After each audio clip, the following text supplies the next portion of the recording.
I just want to say, guys, don't forget to subscribe to the gameleap website. It's currently 50% off, all right? I know you're like, maybe I should, maybe I shouldn't, I don't know. It is now the time to sign up. I'm making a lot of videos over on the website. I've made 5 videos in the last few days. Videos on the offlane, safe lane, mid lane, draft analysis, game analysis. Basically anything you're looking for is going to be on the website. And if it's not, I have multiple people who are signed up on the website message me through Discord saying I'm looking for this guide, and I'll make the guide. Like, very frequently that happens. And so yeah, if you're looking for a much better Dota experience, you want to win solo queue and get to the next rank, gameleap is currently 50% off. You can sign up down below using code FEB50, and I'll see you guys there. Today, I kind of want to talk about understanding the value of some of the meta support heroes. So a big thing that I notice when I'm watching support players is I feel like people don't put enough emphasis on understanding when the hero is strong. So we're going to be going over 3 categories of supports today, starting with lane dominators or lane dummies, mid game beasts, and then late game beasts. So I have 6 heroes I'm going to cover. And of course, you can ask me questions in the comments, and you can also just kind of apply what you know about the hero that you want to learn and try to put them in one of these 3 categories. And the reason why these categories are important to understand is because in Dota,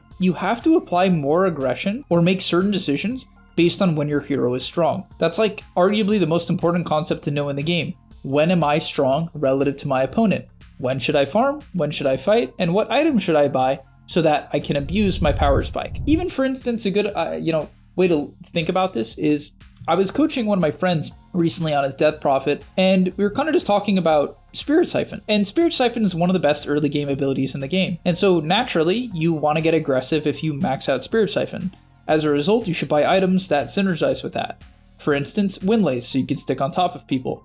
Raindrops, so you're a little bit more survivable and have some mana. And of course, Magic Wand. When you pair all these items together, you become significantly stronger for only about 800 gold. And that's why understanding when your hero is good and what they want to do is very important. If you were to buy all of those small items when playing Naga Siren, when you're really not playing to fight early on, you'd be wasting your time.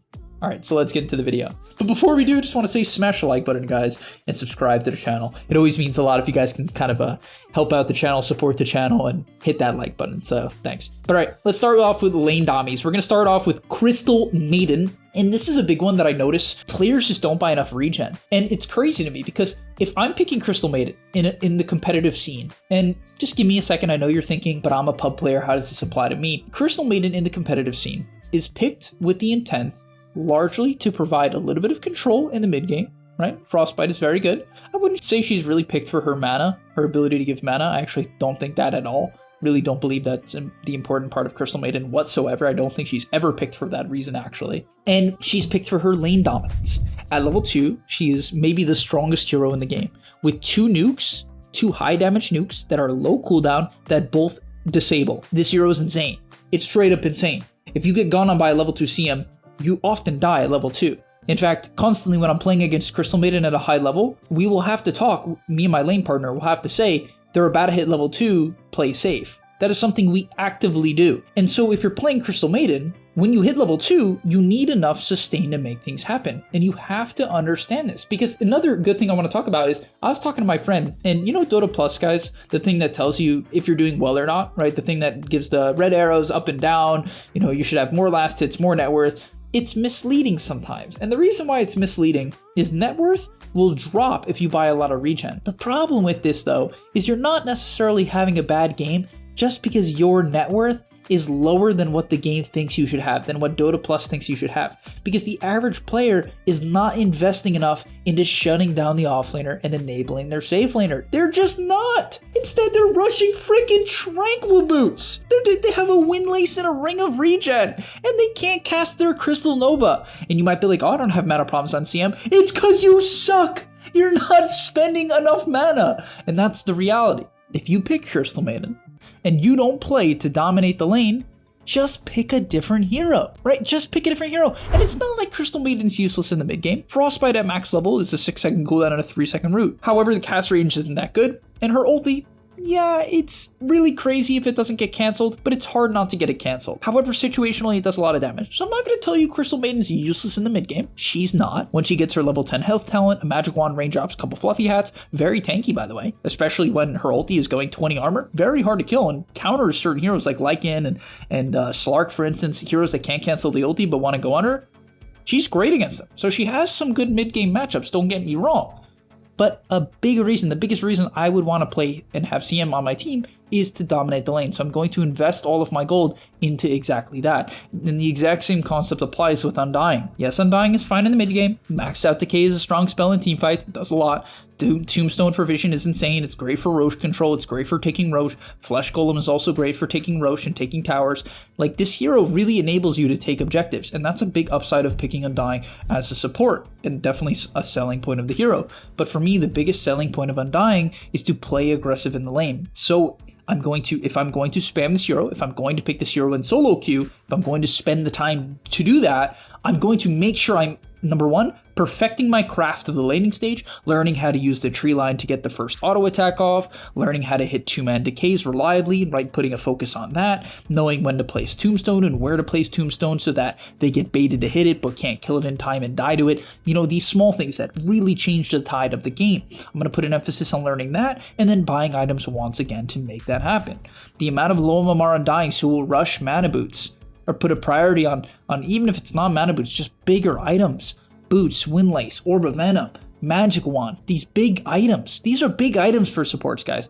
They'll put an emphasis on buying these items when if they bought 6, 7, 8 mangoes and a stick, and then like a Clarity, a Sentry, and Tangos, the enemy laner wouldn't be able to get any last hits at all. They would get completely zoned out, and they would have no way to come back into the game due to how far behind they actually are. And yet these Undying players are seemingly focusing on hitting a mid-game timing by not buying small items, focusing on pulling creeps and hitting a mid-game timing. And that's how you hit mid-game timings. You don't put as much pressure, you let your passive gold rack up, right? You don't die, and you pull the small camp. And that is what we'll talk about now. So getting into mid-game beasts, we have Rubik and AA. Now, to be fair, Rubik and AA both scale pretty well into the late game. I did want to split up these categories a little bit, and I'll get into why that is. But when it comes to these mid-game beasts, Rubik and AA are not nearly as good in lane as CM and Undying. However, their ability to explode heroes and be a devastating force in the mid-game is way higher on average than CM and Undying, largely due to their cast ranges. Both of these heroes have very large cast ranges on their spells, and as a result in the mid game, if someone, let's say, shows on the creep wave, it can be hard for CM or Undying really to add much to the kill, right? CM is not as bad as Undying, but like, it's harder for these heroes to add as much to the kill. You see where I'm going with this, right? And so for Rubik and AA, you don't need to dominate the laning stage as hard. Obviously, you want to do as well as you can. You still should buy probably 6 tangos and a salve and a clarity, maybe 2 clarities and a stick to, help get through the laning stage. But you should be way more focused on pulls. In the laning stage, you should be way more focused on pulls because you're just not as strong. So when the lane pushes up and it could become a fight to the death because you're not close to your tower, you're not going to win the trade, most likely. It's going to be way harder to win the trade. But when you pick these heroes, even if the laning stage doesn't go as well, you can feel a bit more comfort in your hero choice because you should be begging to get the tome. Begging to get the tome. You should go on your knees and say, please, please, my position 4, position 5, let me get the tome. I'll do anything. And then when you hit level 6, you're like insanely strong. You're ridiculously strong because these heroes' ultimates, Spell Steal and Ice Blast, are wild. I mean, they do so much on a really, really low cooldown from a really high range, obviously depending on what you steal on Rubik, but you get the point. These heroes are insane. So when you pick these heroes, you often should advise your safe laner to not pick as greedy of a hero, or really make sure if you're picking a Rubik or an AA, you gotta pray you get a good safe lane matchup. Because if you pick, let's say you pick AA, right? And then your safe laner picks Naga, and the offlaner picks Underlord. This Naga will have no space. However, if you pick Undying, and your safe laner is Naga, and they pick Underlord, the Naga is gonna be okay. And then the Underlord counter isn't as bad, right? However, if you pick Rubik, let's say you pick Rubik, and your safe laner picks Lifestealer, and their offlaner picks Magnus, this is a great scenario in my opinion, because the Magnus is not going to pressure Lifestealer, most likely. You're going to be able to get away with having an A in the laning stage. He's going to be able to do a lot in the mid game, and he's not going to have to really protect the Lifestealer. So you're going to have a lot of synergy here, and this is something people just don't think about, right? Hopefully that makes a lot of sense. You're kind of getting the vibe of why certain picks are better than others and things you can look out for. And if you're a safe lane player watching this, you're probably not, because safe lane players, why would they ever click on a support video? I guess comment and like if you're a safe lane player watching this video. You're a real one. You care about your support players. But yeah, I just wanted to get that point across. I think it's really important to understand what heroes enable other heroes in the laning stage, and why you could be comfortable with just kind of waiting on that minute 10 timing, getting that tome, and really getting aggressive on that timing, because then when you do, you can kind of make up for the fact that you haven't dominated the lane by dominating the mid game. And of course, Rubik and AA, depending on matchups, scale very well into the late game as well. Rubik, depending on what spells he can steal, if there's a lot of stuns, he'll scale well. AA, if there's, lifesteal based heroes, Satanic hero, he'll shut them down in the late game. And then finally for late game beasts, Winter Wyvern and Phoenix are two of my favorite examples.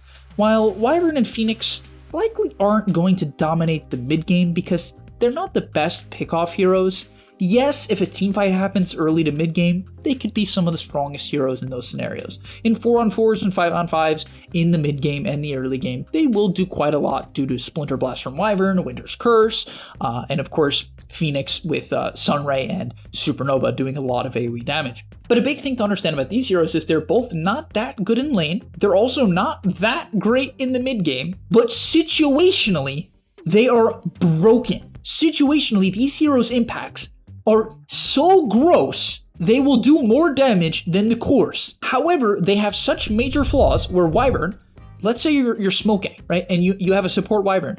What is he gonna add to the smoke gang? He's not gonna have a chain stun. He doesn't really add much burst damage. His control, both are not stuns. Winter's Curse literally prevents you from doing damage, so the hero does not enable mid-game smokes much at all. Yes, he can set up kills with Winter's Curse, and yes, sometimes if the hero doesn't have disengage, the slows are useful. Of course, the spells do what they do, but they don't do it as well as these other heroes like Rubik. If he steals Light Strike Array from Lina, the amount of damage this hero will do 12 minutes into the game is insane compared to Wyvern. However, if Wyvern is against a Phantom Assassin lineup with a Lycan as well, this hero's heal, which prevents physical damage, will have a wild impact. Anytime someone gets stunned and you heal them, the PA will jump in, they're healed, they take no physical damage. Late game, you're going to carry the game. And this will make up for the fact that you haven't done as much in the mid game and haven't done as much in the early game. And that is why Wyvern wants to play largely just to defend towers and sort of delay the game in the early game until he has really hit his timings. And of course, Wyvern's going to have impact in the mid game, don't get me wrong, right? It's not like Winter's Curse does nothing, it's not like Splinter's Blast does nothing, but it's harder to use these spells. Splinter's Blast, it's just kind of a clunky spell, let's be real, right? You can't directly target the person you're trying to hit. If they're not close to any other unit, you literally cannot nuke them, and so it's clunky. Arctic Burn, however, Wyvern's Q does damage based on their current health, and it's percentage based. So if you're targeting a 3000 HP Centaur with a Vanguard and a Heart, which is like a common pub build, this guy is going to get shredded by Arctic Burn. There's nothing Rubik can do to a 3k HP Centaur that a Wyvern can, right? Wyvern will shred that guy and completely kite him, right? And so there's a lot of value here. Even though you can't provide to the mid-game ganks, you can't provide to the early game laning stage very much, as much as these other heroes, these CMs and these Undyings. You will do so much as the game progresses as heroes' HP pools go up because of the fact that you do percentage-based damage. Same thing with Phoenix, right? The other hero in the late game beast. Sunray heals heroes based on their HP, so percentage-based healing, and it does damage percentage-based as well. So, for instance, a cool Phoenix combo is with Lone Druid, because when you heal his bear, even early game, it heals it like crazy, because it has like 3k HP. And so it just heals like a madman. And if you're going, once again, let's use the Centaur example. Pudge is a fine example, Tide's a fine example. These very tanky high HP heroes, Phoenix will evaporate them. Heroes like AA and Rubik, unless they have the right steals or synergy, they aren't providing the damage for these kills. They aren't the heroes that are taking out these really high HP heroes. And so once again, even though Phoenix will not add as much to these mid-game smokes, because Phoenix's damage is very slow and drawn out. He'll do a ton of damage over the course of 10 seconds, but he cannot blow someone up like Mirana can. Mirana would be another great example of mid-game beast. She's not as good in lane, she's not as good in the late game, but in the mid-game, she is a terrorist. And that is why, for instance, when we're talking about a team like EG, the current EG, not North American EG, South American EG, if you watch how they draft, the most common draft that I see them draft is a lot of flexible supports. They like Silencer, Rubik. Silencer is a mid-game beast, by the way. He's sort of a lane dominator based on matchups, but he's more of a mid-game beast because of the fact that he has two just flat damage nukes. So when you have flat damage nukes, you synergize with other hero with flat damage nukes because you explode these 1200, 1300 HP heroes in the mid-game. No matter where they show, they die. The Snapfires, the Miranas, the Rubiks, the AAs. These heroes evaporate heroes in the mid game, and what EG will do is they will have 4 heroes with mid game nukes. They will run around together in the mid game with Tiny Mars Rubik Silencer. They'll run around with a bunch of flat damage nukes, and if anyone shows up, they explode because every single one of those heroes destroys in the mid game. However, there's one more hero we haven't mentioned. They will have a Sven running around, farming every single jungle camp, scaling into the late game, and looking to carry the game later on. And that is the classic 4 protect 1 strategy in competitive Dota. However, there's different variants of this. Sometimes people will focus more on the mid game, more on the lanes for 4 protect 1. EG really, in my opinion, drafts a lot for a very mid game focused draft. They'll only be, they're such talented players who will win the lane regardless, but they have these really strong mid-game timings, and then it's brutal to play into them. But you'll rarely see them draft the Wyverns and the Phoenixes, at least from my experience from watching them play. They don't draft these heroes. That's what I've seen. They really focus on the mid-game plus a scaling carry. That's how they like to play the game. And that can be something you think about when drafting your pups and when thinking about the game of Dota. But alright, thank you guys so much for watching. Hopefully you enjoyed. Hopefully you learned quite a bit about the value of some of the meta supports and understanding when heroes are strong and what it implies for your play style, for the heroes around you, for how you should think about the game, why you shouldn't necessarily feel bad if you're not having the most impact early game as, as a freaking Phoenix or a Wyvern. It's just not going to happen. But alright, thanks so much for watching. Smash the like button and subscribe to the channel, and I'll see you in the next one. Peace!